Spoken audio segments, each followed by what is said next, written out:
Welcome back to another edition of Drotalks Audiobooks. Dro here, and today we're going to be doing something a little different. We're going to be doing a book breakdown. The book I'm going to be featuring today is a short story by Alice Munro, and it's called An Ounce of Cure. It's a short story that I think most of us can relate to, and I look forward to talking about it. So this book was published in May of 1961, and the image we're looking at is by Isar Cohen. The link to his personal blog will be in the description below. So as every story on the planet, this story also begins with an unstable situation with our main character, our protagonist, who is not named, is recovering from her first heartbreak from a Martin Collingwood. As anyone who has ever been in love knows well that the first heartbreak is one of the hardest, and this story delves into one girl's first love and consequent breakup and her journey to spiritual healing by dealing with adult emotions for the first time and using adult methods without any reasoning, guidance, and or experience to get her through to a path of recovery that even any adult has a hard time managing. It is also noteworthy that the romance that the girl smitten was relatively short in respect to the subsequent emotional depression she felt from this failed relationship. This is a good example highlighting at how a young age time feels different due to its lack of context that only experience can provide. The main setting takes place near or around Canada around the 1940s, at a time where society held a much more conservative tone than in today's modern times. Aside from the time period that this story takes place, there are indications that the main portion of the story also happens in springtime, more precisely, April. But background elements that are key to the story exist within a much broader timeline. The initial wooing of Martin Collingwood to the breakup that led to the dramatic events of the story begin earlier in the previous year. And finally, the conclusion of this story holds our character much into the future years of adulthood. The main portion of the story actually takes place on a single given night, showing us an example of how time can be reduced as relative to one's emotions. As mentioned previously, this story takes place in either northern United States, near Canada, or within Canada itself. There are many elements of the story that explain the geographical location as to where this story is based, such as snow melting in April. This allows us to ascertain that the climate must be sufficiently cold to still maintain remnants of snow so late in the year and be observed as normal by the characters. Our main character and her upbringing from her mother and father gives us glimpses that she is part of a middle-class family. She is educated and lives within the societal norms as all her compatriots and fellow students. And she's also from a very conservative home, given her interaction with alcohol and her understanding or lack thereof of it. Some of the key points that pin this story down to the 1940s: cultural references from the music being played during the dance played were Ballerina and A Slow Boat to China, both which were popular songs in the 1940s. But one of the most funny references is a cultural cue from one of the supporting characters, the friend Kay Stringer. She has dyed hair and is viewed as being rebellious. And dyed hair to us today is just one of our societal norms. The atmosphere of this story left me in awe. It was amazing how Alice Munro was able to pull me into this story by the subtle utilization of simple aspects that painted a very accurate representation of this simple and delightful story. The inclusion of music to foreshadow upcoming drama, to simple environmental descriptions allow me to visualize my surrounding and transport me through time and space to experience a story of one girl's recovery from a broken heart. A short story with so much to share and experience, it is understood why this has withstood the test of time and is relevant perhaps even more so today, in a world that is ever more working to classify you and place you in a societal bubble, a prison of ignorance. This tale is a reminder of how even though times change, interpersonal struggle remains. As I mentioned, our main character is our protagonist, and she's a very dynamic character. She begins the story as a heartbroken female trying to get over lost love.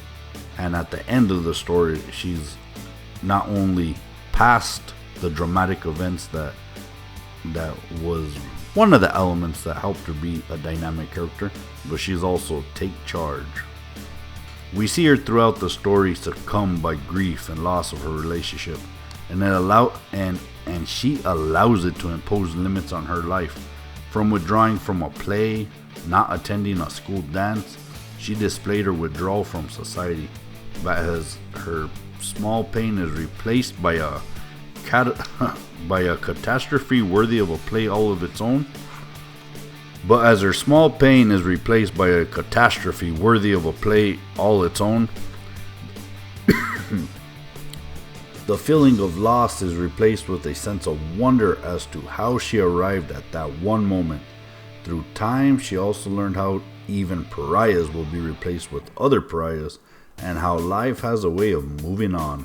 By the end of the story, she is a strong married woman who no longer feels beaten by her personal catastrophe, but empowered, and this transformation is highlighted in her closing thoughts of the story. I gave him a gentle and uncomprehending look in return. Although most of the characters in the story, apart from the protagonist, are background elements, I do believe there were three standout characters. The best friend of our main character, Joyce, was a well-developed character, and through her action was fleshed out, and I felt she was like a living person. She obviously supported her friend from the beginning of the story during the dance, and finally during the catastrophe that cultivated over a single memorable night. Along those lines, I also felt that Kay Stringer, the girl with the dyed hair, the friend of a friend, was also well developed, being introduced only in the night of the catastrophe. Her take charge nature, physical and behavioral description allowed for a very detailed personality. And the final character I would say that was fairly well defined was the mother.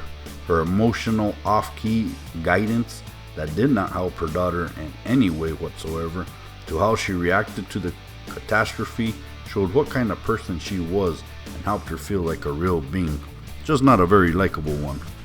There are three boys that are mentioned in the catastrophe, but they were there just to add to the action that takes place in that night, and also to spice up the aftermath. The only antagonist in this story is also our main character, as her depression, as I mentioned earlier before, has her withdrawing from life itself, and it's her in a battle against herself, which is pretty much the theme of this story. So I mentioned catastrophe several times so far, and that is for good reason. There's a crisis point in this story, and it all can be pinned down to a single choice. All the action, all the triggers that have pushed the protagonist deeper and deeper into depression led her to make the choice to try to self-medicate with a bit of alcohol. But with no experience or context as to what she was doing or trying to accomplish, this is what led to a disastrous series of events that can only be called a catastrophe. I believe it goes without saying that self-medicating depression is a horrible idea regardless of age, but is definitely worsened for our protagonist, who does not understand how alcohol is meant to be consumed and how it affects you physically, but she does learn through an epic serving of first-hand experience.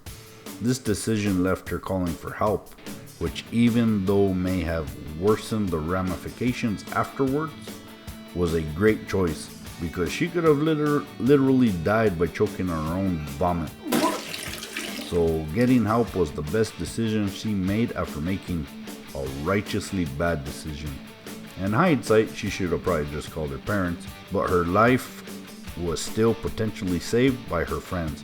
So that was a great element of her worth as a character, to understand her predicament and seek help when needed. There's a powerful statement in there, I think, for all of us.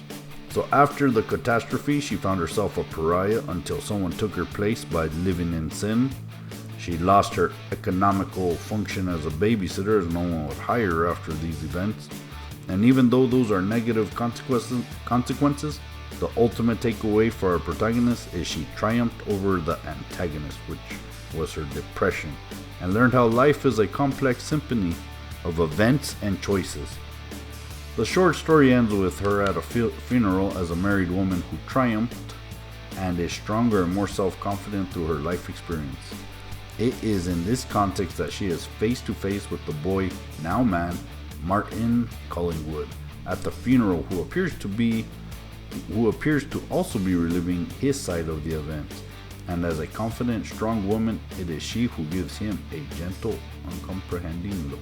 So I enjoyed this story immensely, as it was a simple account of a very complex emotion and was relatable, even to myself and my past experience. It was an honest account of one girl's journey through an important point in her life, and seeing her come out strong in the end was satisfying and encouraging. This is a story I would definitely share with my daughters and even my sons, once they are old enough, of course, as it is a true testament that in moments of despair we feel alone, and it is good to know that a story written in May of 1961 by a woman from Canada knew exactly how that emotion felt like. It is a great example how we are human first and connected in a way that distance or time cannot affect. So this was an ounce of Kier. It was a great story, as I mentioned. I hope you liked this new segment. It's a new take, trying something a little different.